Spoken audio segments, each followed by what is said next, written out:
বন্যা পরিস্থিতি নিয়ে আরো জানাতে রংপুর ও কুড়িগ্রাম থেকে যোগ দিয়েছেন সহকর্মীরা। শুরুতেই চলে যাচ্ছি রংপুরে, সেখান থেকে যোগ দিয়েছেন সহকর্মী নজরুল ইসলাম। নজরুল ইসলাম, তিস্তার পানি তো কমতে শুরু করেছে, বন্যা পরিস্থিতি ধীরে ধীরে স্বাভাবিক হচ্ছে, এমনটা বলা যায় কিনা?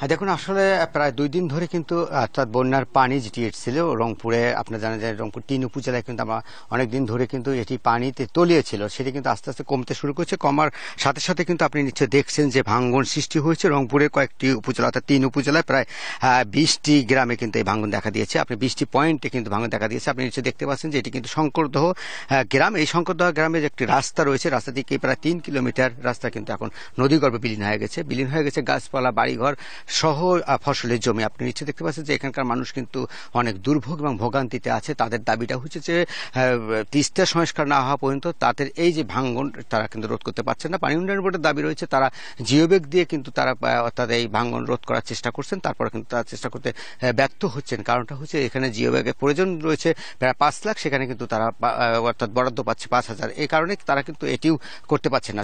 এখন পর্যন্ত আমরা যেটা দেখেছি যে রাস্তাঘাটগুলো যেটি মেরামত করার কথা সেটি কিন্তু করতে পারছেন না, কারণ রাস্তাঘাট কিন্তু এখন আস্তে আস্তে অর্থাৎ এই বন্যার পানিতে অর্থাৎ কমার সাথে সাথে কিন্তু ভেঙে যাচ্ছে। ভেঙে যাওয়ার ফলে কিন্তু সেটিও মেরামত করতে পারছে না। এখানকার যারা ইউনিয়ন চেয়ারম্যান রয়েছেন অর্থাৎ ইউপি মেম্বার রয়েছেন, তারা কিন্তু বারবার তারা আসছেন এবং মানুষের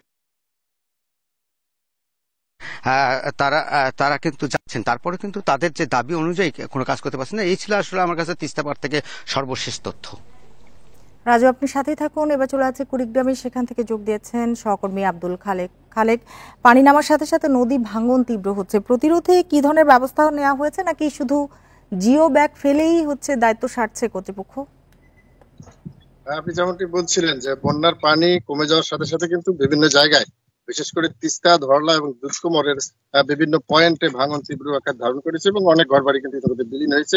পাশাপাশি একটি কমিউনিটি ক্লিনিক, একটি বন্যা আশ্রয় কেন্দ্র এবং একটি স্কুল, সেটিও কিন্তু বিলীন হয়ে গেছে গত কয়েকদিনে এবং প্রায় 3 থেকে 350 পরিবার গৃহহীন হয়েছে। তো আপনি যেমনটি বলছিলেন যে পানি উন্নয়ন বোর্ডের পক্ষ থেকে কিন্তু সবগুলো পয়েন্টে তারা কিন্তু প্রতিরক্ষামূলক কোনো ব্যবস্থা নিতে পারছে না, কারণ তারা বলছে যে যেখানে শুধুমাত্র স্থাপনা রয়েছে, স্কুল এবং বাঁধ সহ বাজার অন্যান্য স্থাপনা, সেখানেই তারা শুধু জিওব্যাগ ফেলে অস্থায়ীভাবে ভাঙন প্রতিরোধের চেষ্টা করছেন। আর অন্যান্য যে ফসলি জমি বা অন্য যে স্থাপনাগুলো আছে সেগুলো রক্ষায় তারা তেমন কোনো বরাদ্দ পাচ্ছেন না। পাশাপাশি আপনাকে একটি বিষয় জানিয়ে রাখি যে পানি কমলেও অনেক নিচু এলাকায় কিন্তু এখনো পানি জমে আছে এবং অনেক ফসলের ক্ষেত কিন্তু এখনো তলিয়ে আছে। উত্তরের বন্যা পরিস্থিতি নিয়ে কথা হচ্ছিল সহকর্মীদের সাথে।